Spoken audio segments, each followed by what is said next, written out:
Hi, welcome back to another episode of the Wet Dreams podcast. I'm your host, Jose Gonzalez. I'm a mental health counselor and a sex therapist. Hi, I'm Dr. Brad Hinman, also mental health therapist, sex therapist, and a licensed marriage and family therapist. Sweet. Today we're talking about depression. Ooh, I'm sure there's so many podcasts out there about depression, but I think much with a lot of the other things we talk about, whether it be anxiety, depression, couples issues, whatever, we're always giving the sex therapy spin on it. So I feel like maybe that's a unique viewpoint. So today we're talking about depression and how it can cause sexual numbness or just sexual issues in general. We're talking about that. How often I always ask podcasts with a question.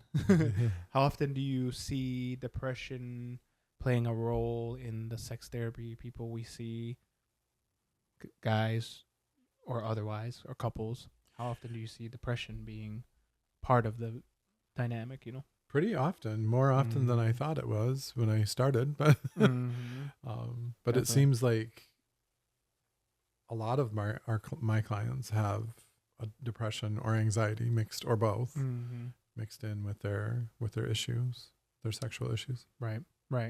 Yeah, and I think obviously all the treatments and the time spent or the education that people have about depression, like depression's basic, if you will. It's like it's all out there. There's depression. Everyone has depression. Everyone knows that someone that has depression, etc. But I think what we don't talk about is the sexual part in it, and it makes sense too, in the sense of when you're depressed, you don't really want to do much. Period.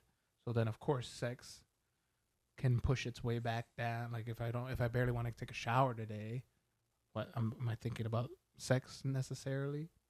So it makes sense, but it's definitely something we don't talk about enough, for sure. Yep. Not getting enjoyment out of the things that you used to enjoy is one of the criteria for depression. Yep. So it would make sense. Yep. So how does depressed issues with sex for depression, or sexual numbness, as ChatGPT told us, how does sexual numbness based off from depression, how does that differ from like low desire or a different kind of sexual issue, like in that realm? How is that different? Or like asexuality or that kind of stuff? What's the difference? I'm trying to think of a short way to. Yeah, I mean, it's not. It doesn't have to be short. Well, like asexual would be an aversion, right? Like sex is gross to them, like the fluids and the sweat and the body's friction, like that's gross to them. Typically, I mean, humans. When you talk about humans, I was gonna say it, but they vary so much within categories. Yes. But as a general rule, like asexuality, that's gross. Like they don't want any part of that. And so then, desire discrepancy, is that the other one that you mentioned? That or low desire. Low desire. You can talk about desire discrepancy too. Yeah. Heck yeah. So low desire, sex isn't gross. It's just I don't desire it as often as my partner might, or as often as society tells me I should. Right. And that can be because of like trauma, sexual trauma, sexual abuse, rape, incest, like all those types of things. Those, not everybody that has low sexual desire has one of those things. But again, speaking in generalities, like that could be a cause of low desire. But also medications, which we're going to talk about, like that can cause low desire. And so there could be a number of factors, but sex isn't gross, which would be like the asexual part of it, right? But sexual numbness, I do want to be clear, like, because we're going to use the term sexual numbness. That doesn't mean your body parts can't feel. Right. It means that you're not feel. Yeah, it's not physical numbness. It's emotional numbness. Yeah. Right. I just wanted to throw that out there because I didn't want people to think we're talking about like not being able to feel sexual pleasure, because that's also a thing. Right. It's that its we've own dealt thing. with. So. And it could all be all mixed all in together, right? Which Because is crazy. But I say this to my clients all the time, like you're one person, like everything that you're experiencing is all in there together, and sometimes they bump into each other, right? Like, and so, but especially with sex, my clients, and I'm sure yours do too, like we tend to keep that in a little box all by itself, and nothing, and it doesn't touch anything else. Yeah, we like think nothing touches this, and it doesn't touch anything else. And I'm like, you're just one person, right? Like, right. Like It's the same plate. We can't. We're not keeping our food apart. Right. It's going to the same place. Yes, exactly. It's all in there with you, right? And so, I feel like depression affects sexual desire, sexual performance, sexual enjoyment, but also, if you have some sort of sexual dysfunction, that can contribute to you developing depression or worsen depression that's already there as well. So I think it goes both ways. And I think that's important to point out too. Right. Because whenever we talk to clients about stuff, they're like, well, which one came first? Like, which, what caused what?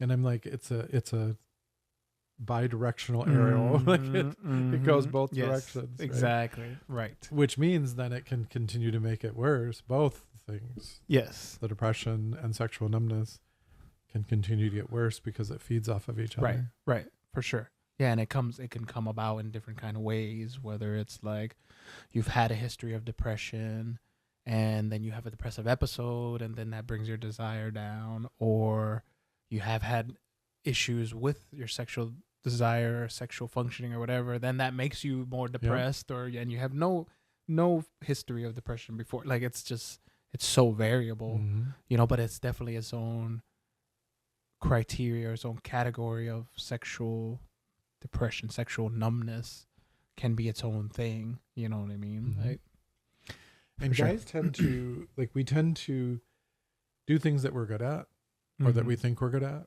right? And so so then when we experience depression, especially if that touches the sex box in our brain, right, then we tend to just stop. Right? Like if our sexual performance dips, and then that makes us depressed, or our sexual performance dips because we're depressed already, then men just tend to stop doing things that doesn't cause them joy. And so like what I'm saying is they can reduce their own sexual frequency because they're experiencing problems. Right. That perceived wall then stops all the other things, or it could be, and then you can stop you stop having sex, and then you have delayed ejaculation, and you're like, oh well, what's the point in this? And then that just compounds. That's what the words I was trying to. It can compound the issue of like, okay, it didn't work out well, so I'm gonna stop doing it. Because you stopped doing it, it's not gonna work out well, and then I'm depressed about it. And it's like, bloop, bloop, bloop. It just builds on each other for sure. So what are some of the elements? We've kind of talking about it, but what are some of the things that clients experience when they are having these depressive episodes or sexual numbness or whatever? Like we talked about maybe lack of arousal is one feature of that. What are some other things happening potentially? I think just a general sense that like not getting enough joy, or not experiencing joy in your life, like it doesn't. I keep doing this with my hands. It doesn't. Your emotion, your happiness, right? Your elevated mood doesn't surpass a certain level, and then that's when most people start talking to me about depression. Like, I think I'm depressed, and when I ask why they think that, it's because they describe better than what I'm doing. Yes. That inability to move past that certain level. Like meh, it doesn't get better than meh. Yes. Right. I think that's one of them. Yep. That's right. That they're gonna, like I said earlier, not enjoying things that you used to enjoy. Like going for a walk or playing with your kids. If you have kids, you just don't get as much enjoyment out of that. I think there's some myths around depression. Like we think that when we hear the word depression, we think suicide, right? And yes, it's immediately. There's not a 1-to-1 correlation there. Right. Like people can be depressed and never really think about suicide. People can be depressed and think about suicide, but never intend on carrying through with that thought, right? So I just wanted to throw that out there too, that people are, might be thinking that already. Yes. So what I'm saying is people can be depressed and not suicidal, right? Yes. And so, but they're still depressed, right? They're still not functioning. That's one of the criteria that we always look for is how is this interfering with your life? Right. Because you can have any number of diagnoses, but if it doesn't interfere with your life, then insurance companies don't want to pay for that. So, right. Exactly. That's one of the questions we'll ask is how is this interfering with your life? Sometimes people say, I want to enjoy life more. I want to be happy. I want to enjoy the things that I used to enjoy. Yeah. And so, and because often people sleep a lot when they're depressed, they, the proverbial, I don't want to get out of bed. Personal hygiene diminishes, which your partner may not want to have sex with you if your personal hygiene is suffering. Yep, probably not. Right? And you may not want to have sex if your personal hygiene is suffering. And so there's a lot of factors that can play into it. Yep. And I think the way you described it, I think is that meh feeling, like nothing passes that threshold, whether it be, arousal, you're getting aroused enough, whether it be arousal to be able to orgasm. Like sometimes you're participating in sex, but you just can't get there because your arousal and your like intuitiveness doesn't pass a certain point, or whether it's just feeling disconnected from your body during sex. Like that seems to me, obviously, and it varies of severity because there's major depression, which is more intense, and then mild, moderate, major, or whatever. So it varies, but it seems like that's a good barometer of like, it just hits a wall that's like, well, this is where I'm at. Or seasonal depression, like, there's some of that where it's just everything's kind of meh. And I mean, here in Michigan, we're starting to get into the spring, but I'm certainly feeling some seasonal depression, no joke. Yes. So everything's just meh. I think that's a really good way to describe it. It just doesn't quite hit, and of course when it comes to sex, there needs to be a level of presence, a level of joy, arousal, a level of something to get you to that experience, get you through to orgasm or whatever, so it's just interesting. Like it keeps it limited. It's like the governor on it or something, I feel like that's a way to describe it. That is a good way. It's because that inability to enjoy stuff can prevent sexual desire, right? Because you need the anticipation of enjoyment to get sexual desire going.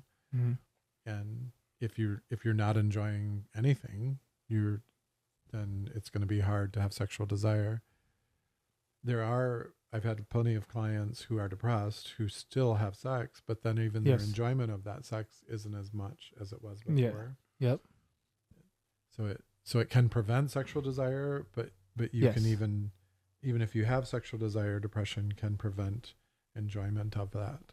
Yeah. Act. Yeah. And in what's going on, and I feel like you know better than I do, what's going on in the brain, this idea of like, there's kind of a certain threshold that needs to happen for you to enjoyment. I'm assuming there's something going on in people's brains what's going on in the brain. It's all about the chemicals. It's all about the chemicals, baby. Yep.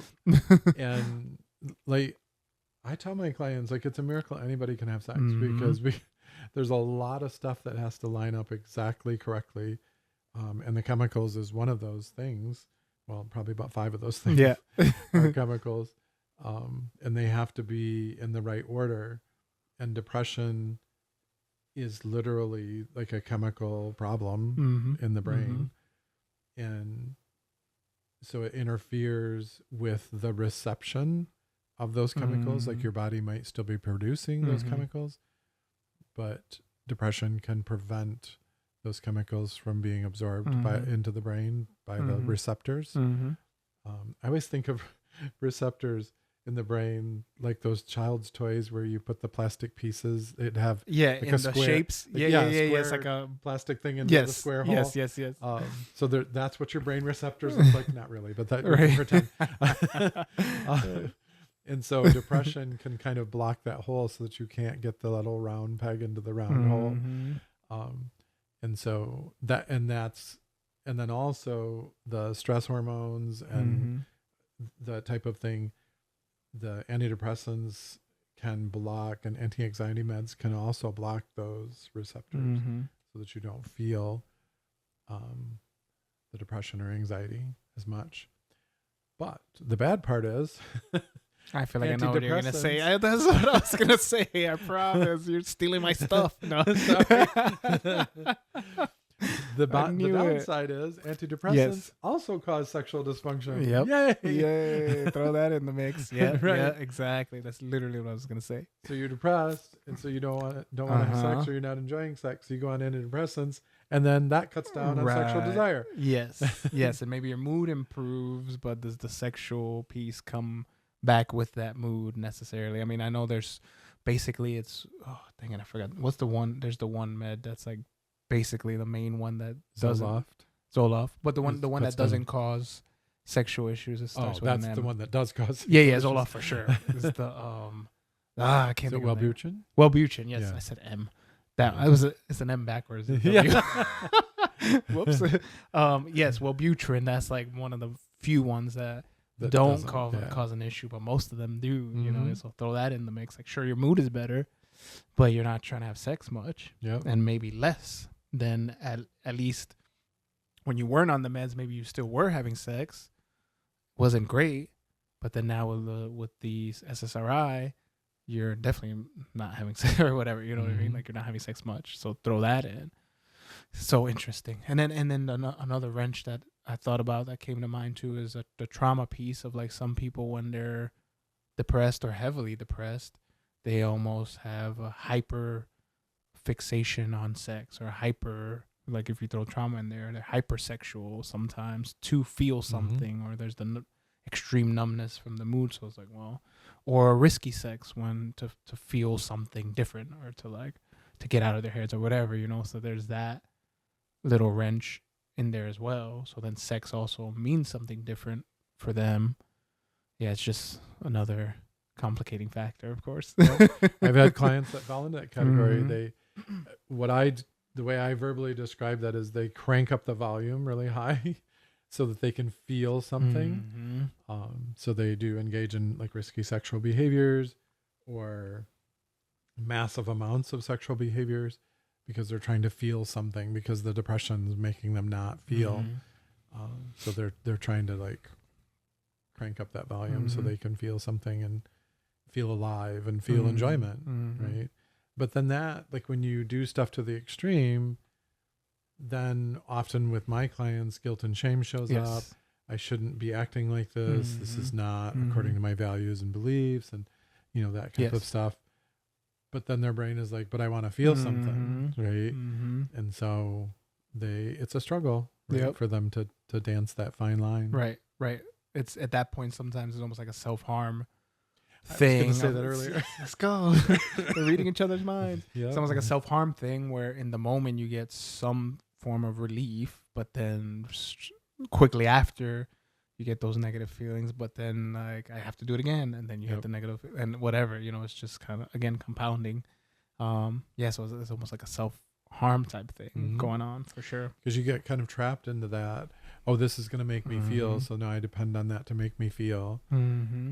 But right? it's then crappy. I feel guilty. You're going to feel, but you're going to feel guilty. Yeah, exactly. For sure. Definitely. Going back to the medication stuff, do you feel, I'm asking the obvious question, but do you feel like people take into account, and maybe it's more these days, I don't know, people take into account the sexual piece when it comes to medications and SSRIs? Do you feel like people take that seriously enough? Do you feel like doctors take that seriously? Like, what do you feel about that in the in society or in clients that you've seen? Like, No. okay, as I figured. Give me you a layup. I think the people don't take it seriously. I don't think doctors take it seriously. Yep. Okay, let me put in parentheses here. I have friends that are doctors. I can say this. Right? I'm not throwing doctors under the bus. Doctors suck. No, you heard it here. Right. Thinks doctors suck. Because if you go to the doctor and you say, I'm depressed, their brain Yes. is going to be going down the depression road, Mhm. not the sex road. Mm-hmm. Yes. Right? Even though they know, doctors, Yes. if you ask them, is my depression med going to interfere with my sexual Mhm. performance? They'll say yes. Mm-hmm. But unless you take them down the sex road Mhm. and They're the not depression road, they're not going to, those roads are not going to touch unless Mm-mm. you touch them. Don't touch your doctors. Right. Just for clarification. Right. But if you say, if you go Yes. to the doctor and say, I'm depressed, I need something for my depression, they're going to give you Yes. a depression medication to help the depression. Mm-hmm. If sex is a concern for you, then you're going to need to say, I need a depression medication that's not going to interfere with my sexual performance. But patients don't do that, and doctors don't do that, right? There's been many times when I ask clients during the first session, what medications are you on? And my mind is automatically going to, these medications can conflict, Mhm. or these medications are going to make this problem worse, Mhm. right? Or this medication is going to make this problem better. Mhm. But even this medication is going to make this problem better, then as a therapist, I'm like, but am I really seeing my client, or am I seeing the medication? Mhm. Right? Right. Is the medication coming in and talking to me? Right. And Right. this isn't really who you are, Yes. right? Yep. I mean, that's kind of a dramatic comparison, but Right. but it No, happens, that's true. right? Like, I'm like, what would you be like without this medication? Mhm. I'm not telling them to go off their medication, but I'm like, is this your true personality? Right. Sure. Yep. Yep. And so it's complicated, Mhm. right? And so I wish more doctors asked about mental health concerns. I think they are Yeah. recently, like Yeah. even with a recent surgery that I had, they asked me about depression and anxiety Mhm. in the screener for the surgery Yeah. questions. And I'm like, this is really interesting. makes And then I'm sense. like, what are you going to do with this information? Right. For sure. Yeah. But I took the screeners. Yes. And so I think they're starting to realize the connection Mhm. more, and starting to ask more about that. But I wish that they would ask. But I also know the medical doctors are also driven by insurance and what they pay for. Yeah. And, Right. you know, and they if don't have you're, the time to go through all the Right. the screeners or Right. whatever, the in and out, they It just want has the to be. doctor to spend 10 minutes with you, not 55 minutes Yeah. going Right. through all the Yep. interactions that you can have mental health wise with your medication. Mm-hmm. But the answer to your question Yes. is no. Yeah. They don't. I don't think people take that into account, Mm-hmm. because and a lot of medications that you take have side effects. And we also don't read the like 16 Yep. pages Yep. of papers that come with our prescriptions either. Right. And those are in there Mhm. for a reason. Mm-hmm. But, you know, and one of the things that's in there is the side effects of that medication. And so we also don't bother to read that. And so we don't know. Mm-hmm. Right. Yep. So how do you figure out if this medication that they're taking is their true selves or not? Mm. Deeper question, of course. You can always count on Julian. Sometimes I'll ask clients, like, I always ask, how long have you been on this medication? But then when they tell me, this is the sometimes Mhm. part, I'll say, were you like this Yeah. with sexual dysfunction, for example? Were you like that before you went on Wellbutrin?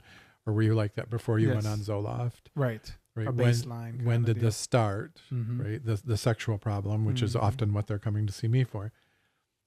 You know, when did that start? And was that before or after your medication change? Mm-hmm. And so there have been times where I've had a conversation with clients, you know, please go back to your doctor, because it's not within our scope of practice to prescribe medication or unprescribed medication or whatever that tell is. them how to take the med or when right. to take it or any of that Or kind of take stuff. less than No. what's we don't do any of Nope. that. So what I'll say is go back and tell your doctor that you're having this problem, what Mhm. you're coming to me Mhm. for.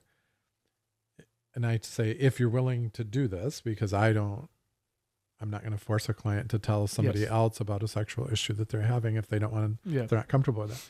But if they are comfortable, go back and tell your doctor that you're experiencing this sexual issue, and then ask them if this medication would make this sexual issue worse or better, or have any effect at all that they know of. Yep. Right. And so I've had clients have that conversation, and doctors have changed their medication because of that conversation. Definitely. But unfortunately, doctors are humans too, and there's a wide variety of personalities in the MD field. Yep. I've also had clients do have that conversation, and doctors come back and say, why are we having this conversation? Yeah. Like, what are you, leave me alone, essentially, or whatever. I've had doctors say to them, you're too young to have this problem. And I'm like, did they not see you sitting right there in front of them? Right. Like, obviously you have this problem. Right. Clearly, for sure. And it's a tough balance, because I think, especially when it comes to depression, it hits so many facets of a person's life, so many facets of their life, that, it's that balance between getting improved in these other areas, like, okay, I have more energy to work out, I am more present with my kids, but then my sexual dysfunction is not great. It's just like so many facets that it's hard to get it right sometimes. And again, because sexual health kind of goes to the back burner, then it's like, well, but look, you're fine over here. Like, it's fine. You feel better, and you're doing more things here, and whatever.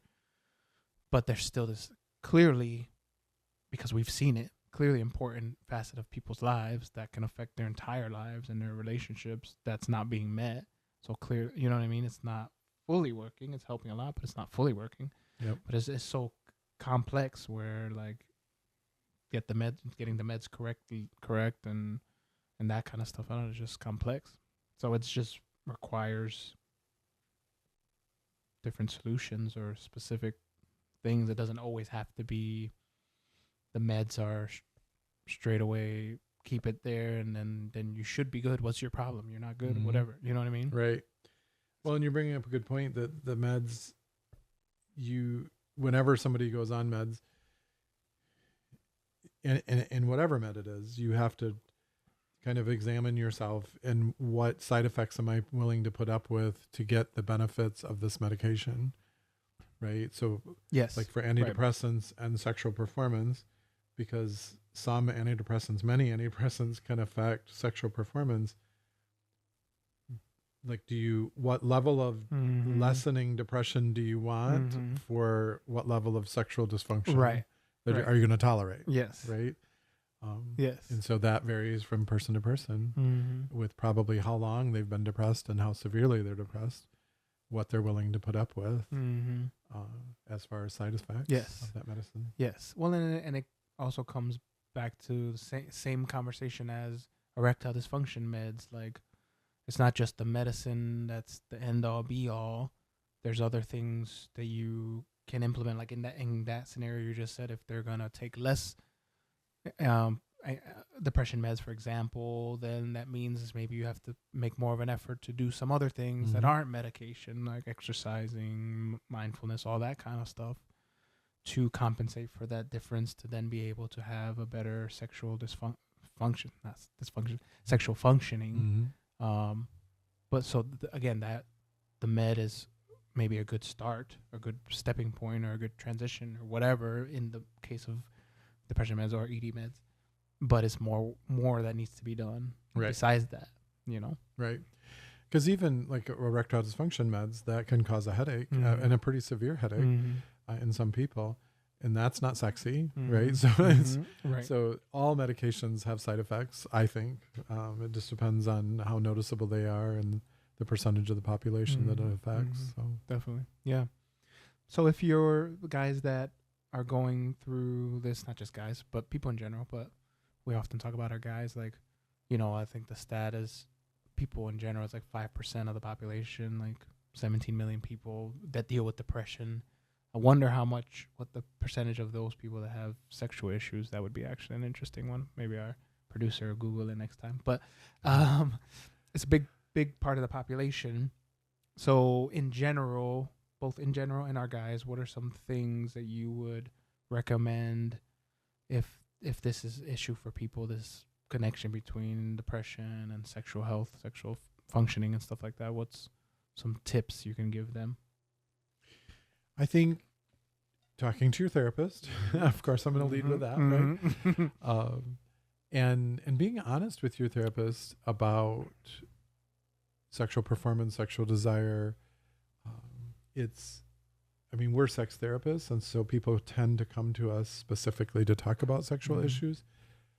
But a lot of therapists, a lot of regular therapists, whatever that means, their clients don't generally talk to them about sexual stuff. I'm sure many of them do. Yes. But in general, right, neither the therapist nor the client are comfortable talking about sexual stuff in general.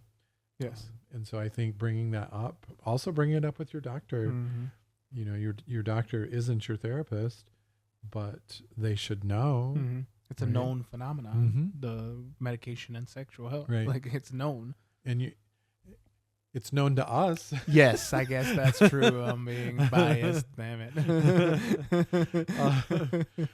But now it's known to you because you're listening. Yeah, there you go. You're welcome. Yes. And so bringing it up to your doctor, saying, you know, I'm experiencing this. Is this connected to this thing, to this medicine, or is this problem going to be solved by this medication, right? Or are these two medications going to interfere with each other? And so, you know, like we said at the beginning, you're just one person. And so all that stuff that you're putting into your body and all the emotions that you have, and they're all tied up together. And so it's, you know, those are the two things. Talk to your doctor, talk to your therapist. I think, you know, you mentioned exercise earlier. Exercise is a great antidote to depression. It can help depression.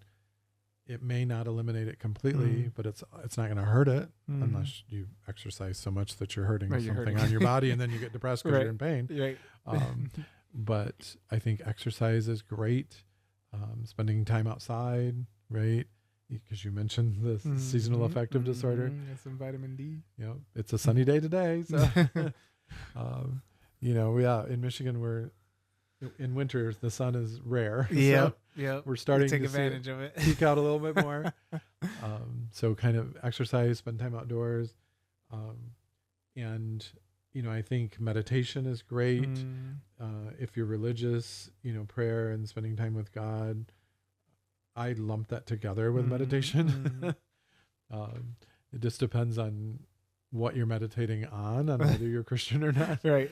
And so, you know, I think because meditation, even if that's prayer in your circle, you're calming your mind, you're focusing on one thing, which is that's exactly what meditation is. And so, and if that's God, that's great, right? So I think meditation is another good antidote for depression. It can have a positive effect on lessening your depression. What about for those that, you know, you see as a couple, one of them might be depressed, and so they're probably coming in and saying like, hey, I'm trying to be more sexually active. How do we help the other partner who's not depressed but also wants sex?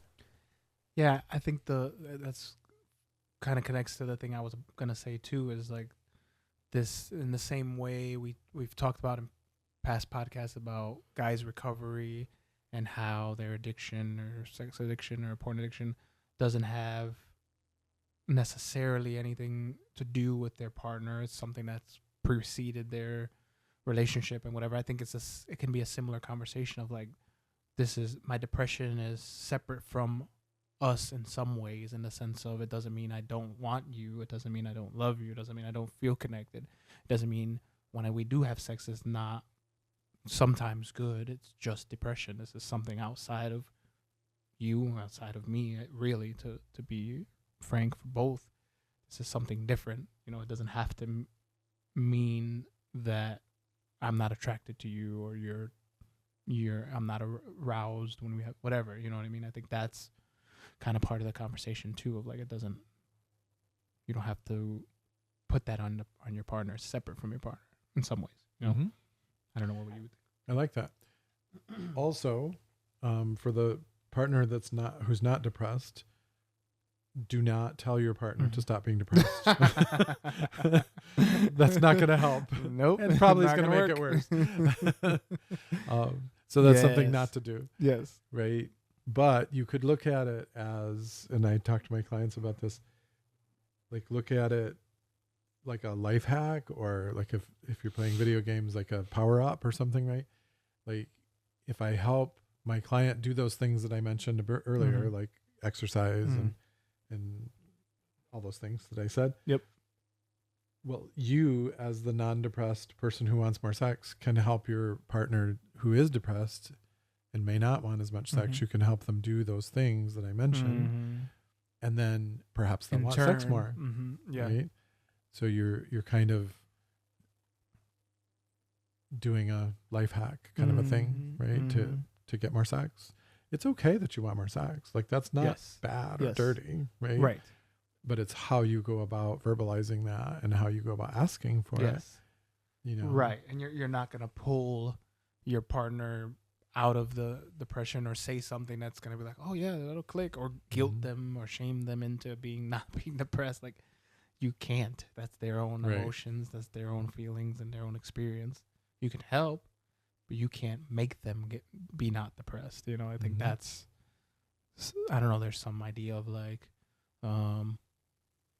that they're doing something wrong, or they, I don't know, it's interesting. Like the partner feels like they can just make the person do that, or it's on me. Like it's on me that I don't know. It's just weird. Yeah. It's not on you, but you can help the situation or you can hurt the situation. Right. And so, you know, helping your partner go for a walk again. I must want to go for a walk. Yeah, apparently. Yeah, it's because the sun's out. That's what it is. After the podcast, we're going for a walk. Wet Dreams podcast walk. But I do want to point out, like asking your partner to go for a walk, and then you come back after 15 minutes and you're like, okay, let's have sex because we went for a walk. It's not going to be a linear 1-to-1 correlation relationship there. For sure.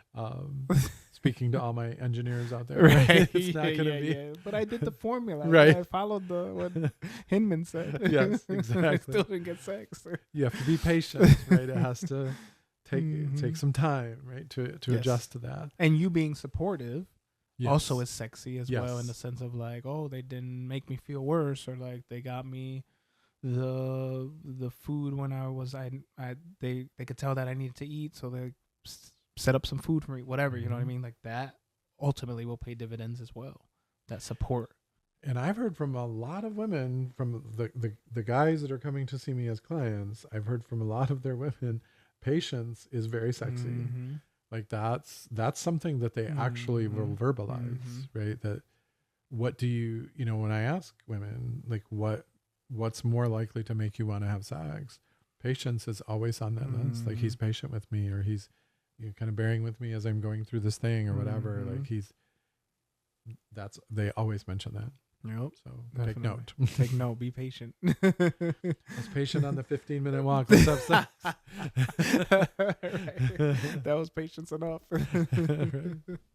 Awesome. Well, on that note, thank you for having the patience with us and listening to our podcast. And obviously, we'd love to hear from you guys. If you have any comments, questions, thoughts about your experience with sexual health, depression, that kind of stuff, we're always cool, down to hear you guys. So check us out on our social medias, Wet Dreams with a Z, and all the major social media. Thanks for listening. Thanks, guys. The Wet Dreams podcast and any content posted is intended for general information, educational, and entertainment purposes only. We are not responsible for any losses, damages, or liabilities that may arise from the use of this podcast. It is not intended as a substitute for the advice of a physician, professional coach, psychotherapist, or other qualified professional, diagnosis, or treatment. Listeners should not disregard or delay in obtaining a medical advice for any medical or mental health condition they may have, and should seek the assistance of their healthcare professionals for any such conditions.